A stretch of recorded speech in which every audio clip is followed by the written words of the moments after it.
Kakaari, Wewari, Ajikae, Basudara, Ding Sanak Berataan. Salam ketemu lagi di Flow Bamora Channel di kesempatan kali ini.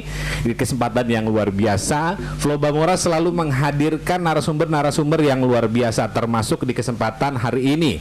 Dan di samping saya ada dua orang yang sangat luar biasa yang akan menyampaikan pemaparan-pemaparan yang luar biasa untuk kita cermati dan kita pertimbangkan agar kita bisa menjadi orang yang lebih berprestasi lagi, terutama di bidang olahraga, yang dimana di kesempatan kali ini dua orang yang luar biasa ini akan menyampaikan hal-hal seperti apa dan bagaimana kita harus melangkah. Oke, saya pengen perkenalan dulu nih sama dua narasumber di kesempatan hari ini nih. Di samping saya nih ada siapa nih, samping kanan saya? Bung Alfred Blegur. Oke, di sampingnya lagi ada Bapak? Saya Bapak Ahmad Albert. Oke, apa kabar Bung Alfred? Siap. Siap, luar biasa. Posisi hari ini aktivitas hari ini sedang apa nih di Flow Bamora, pegang bagian apa nih? Saya sendiri di Flow Bamora Kota Samarinda Ya. sebagai wakil ketua bidang pemuda, pelajar, dan juga mahasiswa. Oh, untuk Kota Samarinda. Kota Samarinda. Oh, kalau minggu lalu kita ketemu sama yang provinsi ya, Mbak Mariana Tukan ya. Mariana Tukan. Hari ini sama Bung Alfred Kota Samarinda ya. Oke, di luar dari Flow Bamora aktivitas apa nih Bang? Di luar dari Flow Bamora sendiri, saya sebagai pelatih taekwondo. Oh, taekwondo. Iya. Oke. Saya sebagai pelatih taekwondo dan juga aktivitas sehari-hari sebagai pegawai negeri sipil di Dinas Pemuda dan Olahraga. Oh, sebagai pegawai negeri sipil di Dinas Pemuda dan Olahraga. Ya. Oke, Bapak gimana? Ya, Aktivitas apa nih? aktivitas saya bebas. Bebas. Orang bebas. Seperti apa bebasnya nih Bapak? Karena tidak ada kantor. Oh, tidak ada kantor, tapi income masuk terus dong. Ya. Ya. Oke, apa di Flow Bamora sebagai apa nih Bapak? Di Flow Bamora sebagai Ketua Dewan Pembina. Ketua Flow Dewan. Bamora Kota Samarinda. Untuk Kota Samarinda. Untuk Kota Samarinda. Oke, di luar dari Di itu? luar Flow Bamora juga ada beberapa organisasi yang saya geluti. Yang pertama di KONI.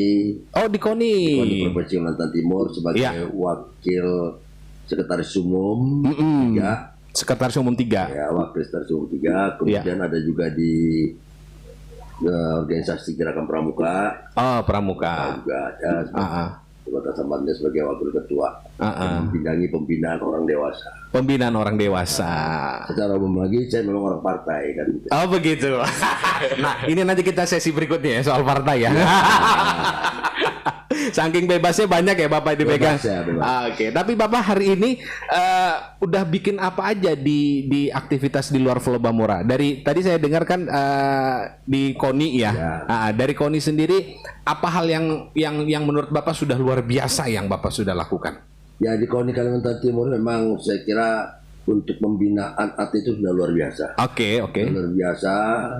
Berapa kali kegiatan PON, kita juga masuk ranking besar maupun 10 besar. Iya. Terakhir di Papua. Terakhir di Papua. Di Papua. Berarti ke Papua juga kemarin? Ya. Wah, luar biasa.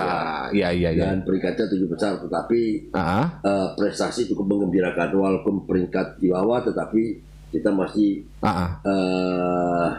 menjadi idola. Menjadi idola. Di nasional lah ya. Nasional ya. Walaupun peringkatnya 7, tapi perolehan prestasi cukup membanggakan bagi kita. Membanggakan. Iya. Dan ini memang saya jempol ya para atlet dan pelatih yang luar biasa ya. Ini luar biasa. Kira-kira ada berapa emas ini di bawah nih Bapak? 25 emas. 25 emas. Dan itu perolehan 25 emas itu sama dengan perolehan di Jawa Barat. Oke.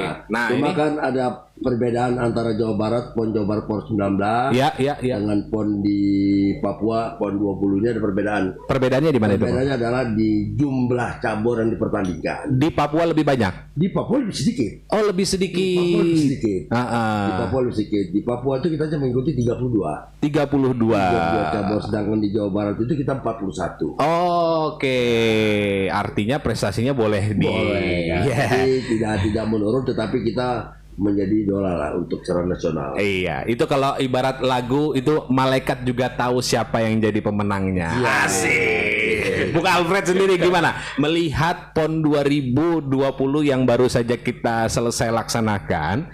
Dari Bung Alfred sendiri, apa prestasi yang bisa dibanggakan ini untuk Kalimantan Timur atau Kota Samarinda nih? Untuk PON 2020 Papua kemarin kita cabang olahraga bela diri taekwondo menurunkan 16 atlet. 16 atlet ya? Ya, kategorinya ada pomse, juga kirurgi. Kirurginya 10, pomsenya ada menurunkan 6 kelas. 6 kelas. Ya, perolehan medalinya dapat 7 perunggu. Oke, 7 perunggu ya. Oke, jadi dari atlet yang ada sekarang ini, bagaimana menurut Bung Alfred susahnya di mana sih untuk melatih atlet ini? Anak-anak ini kebetulan mereka baru menanjak usia dewasa. Oke, sekitar sebagian besar itu anak-anak baru lulus SMA. Oh, anak-anak baru lulus SMA dan juga pengalaman tanding di kejuaraan nasional ini baru pertama kali semua. Oh, jadi yang terjun ini banyak baru pertama kali? Baru pertama kali. Ada 2 orang itu yang senior. Iya. Ya, tapi di Platnas. Iya. Itu juga kemarin sempat diproyeksikan untuk mendapat medali emas, tapi perjuangannya sudah maksimal. Cuman hanya dapat perunggu saat bertemu sama tuan rumah di semifinal. Di semifinal. Itu kira-kira dari Bung Alfred sendiri titik lemahnya di mana tuh? Titik lemah atlet sendiri kemarin banyak. Oh, Oke. Banyak, tapi bagaimana pandangan seorang Bang Alfred tentang banyaknya titik lemah ini? Banyaknya titik lemah itu di regulasi pertandingan. Yang harus dilakukan apa untuk regulasi ini? Regulasinya itu memang dari sistem penilaian. Dari sistem penilaian. Lebih ke situ ya. Oke. Atlet sudah berjuang maksimal, tapi penilaian di lapangan itu yang sangat memberatkan di saya. Jadi dari penilaian itu ya. Dari Bapak sendiri, Bapak. Ini Bung Alfred sudah kasih tahu nih beberapa keadaan di lapangan. Puas nggak sih dengan hasil yang sekarang atau pengen lebih lagi nih, Bapak?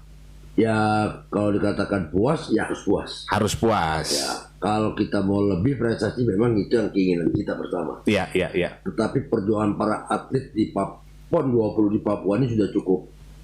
Cukup bagi kalau kita menang ya, sudah cukup berusaha semaksimal mungkin. Karena kondisi daerah itu juga mempengaruhi para atlet dan manajer, para pelatih. Iya. Kemudian apa yang disampaikan oleh Alfred tadi, memang sistem itu yang harus dibangun dengan yang baik, kan gitu. Dengan yang baik. Fair, lebih fair ya. Fair dan sebagainya kan. Iya. Kalau misalnya bagaimanapun juga kan, yang namanya prestasi kan ya kita harus terbuka. Iya. Perlu harus ada sesuatu dalam tanda petik. Karena ini kita harus meningkatkan prestasi para generasi muda di Indonesia yang akan dipersiapkan untuk ke ajang-ajang atau event-event yang lebih tinggi daripada PON kan gitu. Iya. PON juga salah satu juga kan untuk mencari para atlet yang berprestasi, atlet yang mempunyai potensi yang akan ditarik secara nasional untuk diplatnaskan untuk mengikuti kegiatan event-event lain, apakah SEA Games, Asian Games, kemudian Olimpiade dan sebagainya. Kedepannya kayak gitu ya. Kedepannya kan begitu. Jadi semua daerah ya kita harus persiapkan atlet lebih baik, terutama ya pelatih dan atlet juga. Nah, dari Bapak sendiri sebagai anggota bagian dari KONI sendiri, hal apa saja yang sudah dilakukan untuk mendapatkan atau menarik lagi minat-minat olahraga ini? Seperti apa hal-hal yang mungkin akan dilakukan atau yang sudah dilakukan? Ya, kalau dengan menarik minat ya kita serahkan kepada masing-masing cabur. Masing-masing cabur yang harus mencari para atlet yang berbakat di cabur yang diinginkan. Dan KONI hanya sifatnya adalah untuk memberikan pembinaan secara langsung. Cabur. Iya. Jadi bagaimana cara cabur-cabur ini berkreasi, kemudian mempunyai strategi lain untuk menarik orang sehingga dia berminat dan tertarik dengan cabur kita. Nah, itu yang kita membangun kepada para cabur. KONI tinggal memberikan dukungan, perhatian dan pembinaan lebih kepada para cabur untuk lebih bisa memberikan meningkatkan prestasi. Siap. Saya ke Bung lagi. Gimana untuk meningkatkan nih tadi Bapak sudah sampaikan kita harus meningkatkan kembali. Kira-kira apa yang sudah dilakukan sebagai seorang pelatih nih? Pembinaan yang kita lakukan khususnya di Kota Samarinda. Ya, Kota Samarinda. Itu kurang lebih ada sekitar 18 sampai 20 klub. Salah satu klub ya. Klub. Salah satunya ada Flobamora Taekwondo Clubnya di dalam. Flobamora sendiri ada di dalam. Ada sendiri. Wah, luar biasa nih. Nah, Flobamora ini juga sudah berjalan sekitar 4 bulan aktif berjalan untuk klub ini ya. Untuk klub ini. Nanti di tanggal 20 sampai tanggal 27 itu ada kenaikan ujian pertama untuk klub saya untuk Flobamora. Untuk Flobamora sendiri ya. Flobamora sendiri. Yang dimana klub ini ada 18 di Kota Samarinda. Di Kota Samarinda. Kota Samarinda saya ada sekitar 18 sampai 20 klub. Oke. Kita masuk ke lebih khusus lagi untuk kadar Flobamora, anak-anak muda Flobamora. Harapannya apa sih Pak untuk supaya anak-anak muda Flobamora ini sendiri berminat gitu? Bagaimana harapannya? Kalau saya selaku pembina Flobamora Samarinda, ya saya mengharapkan teman-teman dan adik-adik di Flobamora, karena ini warga kita dari NTT, saya sebetulnya bangga dan salut kepada warga NTT itu. Dia masuk dalam satu kegiatan olahraga itu, dia mempunyai basic, mempunyai pokoknya skill cukup lah. Tinggal kita memoles untuk mempertajam saja. Untuk mempertajam. Kita harapkan kepada teman-teman adik-adik yang di Flobamora untuk bisa menarik lah. Jadi bukan di taekwondo aja, tapi di semua cabang olahraga. Kan kita banyak ada di kempo, ada di kriket ada, di hoki ada, di tarung derajat. Nah orang-orang itulah yang pada saat PON kemarin itu yang saya membanggakan bagi saya sebagai warga NTT. Mereka yang membawa prestasi untuk Kalimantan Timur. Dan kedepannya akan terus didukung nggak? Saya dukung. Siap ya? Siap saya. Siap dukung. Dan di PON 2024 saya harapkan atlet-atlet timbul dari NTT. Asik. Gimana Bung Alfred? Gimana tanggapannya nih? Siap dukung 100%? Siap, dukung. Akan terus menciptakan atlet-atlet baru? Siap. Pasti dalam proses pembinaan ini dia akan berjalan terus. Dia akan berjalan terus dan dia akan mengikuti seleksi alamnya. Siapa yang bertahan, siapa yang kuat konsisten di sistem pembinaan ini, dia pasti akan menghasilkan karyanya sendiri. Planning Bapak nih ke depan, rencananya apa nih? Rencana-rencana ke depan untuk Flobamora sendiri secara atau dari KONI sendiri planning ke depan? Kalau Flobamora kita mengharapkan bagaimana cara pembinaan kita, baik itu anak dari NTT yang akan kita rekrut untuk bergabung lah di dalam semua cabang olahraga. Yang diminatinya yang mana? Kita akan memberikan dukungan penuh dan perhatian penuh, kemudian pembinaan penuh terhadap mereka. Karena kan itu salah satu untuk membentuk jati diri dia. Dan bisa bertanggung jawab terhadap kehidupan masa depan. Sementara di KONI dengan selesainya PON 20 di Papua, kita sudah melaksanakan evaluasi secara keseluruhan. Di mana kelemahan kita, di mana kekurangan kita, kemudian di mana kekuatan kita, dan di mana peluang ke depannya. Dan ini bisa kita lakukan sehingga nanti pada saat menuju PON di Sumatera Utara dan Aceh, strategi-strategi itu akan kita mainkan kepada semua atlet, semua pelatih, dan semua cabur yang akan kita ikutkan. Sehingga tidak harus menunggu, tapi kita harus bekerja. Kalau kita ingin mengejar prestasi lagi Kalimantan Timur ke depan, kita mulai sekarang sudah mulai bekerja bersama semua elemen yang ada mendukung kegiatan olahraga ini di Kalimantan Timur. Tidak terlepas dari pemerintah. Pastinya dong ya. Kemudian dukungannya. Pelaku-pelaku olahraga, apapun yang dihasilkan di PON Papua itu adalah hasil yang terbaik bagi Kalimantan Timur. Perjuangan para atlet dan pelatih yang sudah mempunyai suka duka untuk mempertahankan nama besar, marwah besar Kalimantan Timur di kancah luar biasa. Siap dukung ini ya. Ayo semua kader-kader pemuda yang minat olahraga, jangan ragu-ragu, gabung di Flobamora untuk buktikan kemampuan Anda. Bung Alfred sendiri planning ke depan apa nih Bung Alfred? Untuk planning ke depan,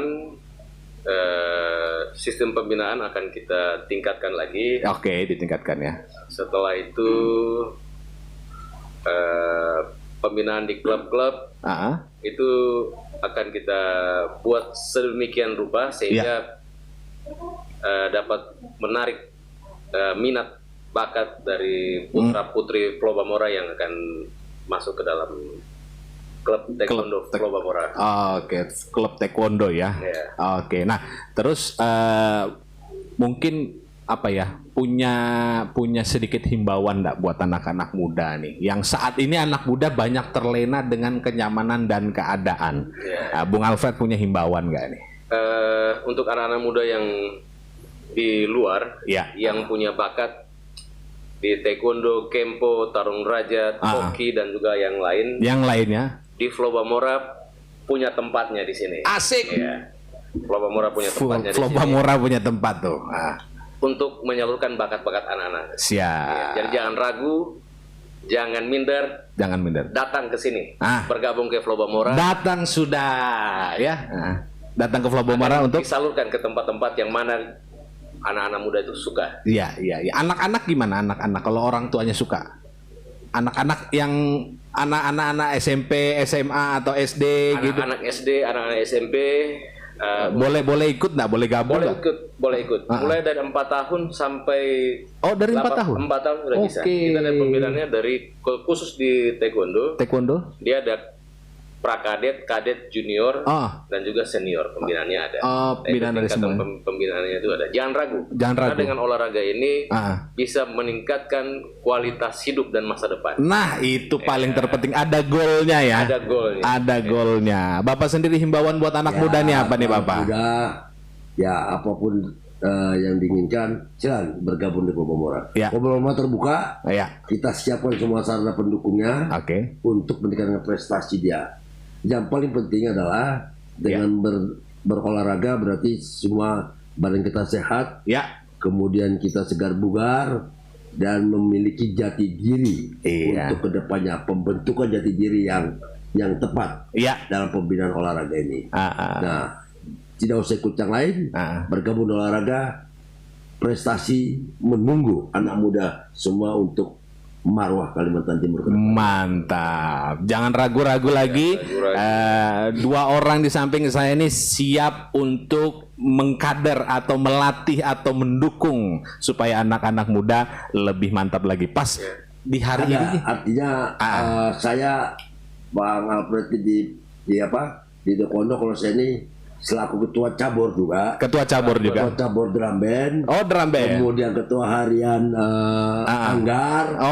Kemudian ketua harian prestasi catur. Catur. Kemudian saya ada di pengurus PSSI juga, ada beberapa cabur. Jadi saya minta kalau ada anak, ada yang di Flow Bamora, ada yang di taekwondo, kalau saja bagus, kita mainkan lagi di catur boleh. Asik. Karena catur salah satu tabor yang akan menjadi unggulan. Begitu Pak ya. Kemudian anggar juga. Gitu ya. Termasuk ini tinju, saya juga ditinju. Tinju. Nah, saya sudah ngomong sama ketua tinju. Yang mereka berminat melalui atletnya akan diambil dari NTT. Kita mau cari nih. Pemuda-pemuda dari NTT. Luar biasa. Mantap. Untuk tinju. Karena kita sudah siapkan pelatih nasional yang akan terjun 3 tahun di sini. Kemudian kita cari atlet dari NTT. Nah, kesempatan terbuka lebar nih. Tepat di hari ini kita take video ini pas hari ini Hari Sumpah Pemuda juga ya. Artinya dengan keadaan ini Flow Bamora melek terhadap anak-anak muda. Dan ini juga menjadi program dari Flow Bamora, yaitu Revolusi Mindset. Nah, jadi jangan ragu-ragu lagi. Terima kasih Bapak, terima kasih Bung Alfred. Kita sudah berbincang santai di kesempatan hari ini. Harapan kita semakin banyak orang-orang yang berprestasi, semakin banyak orang-orang yang mengeluarkan potensinya dan menjadi bermanfaat bagi nusa dan bangsa. Bae sonde bae, Flow Bamora lebe bae.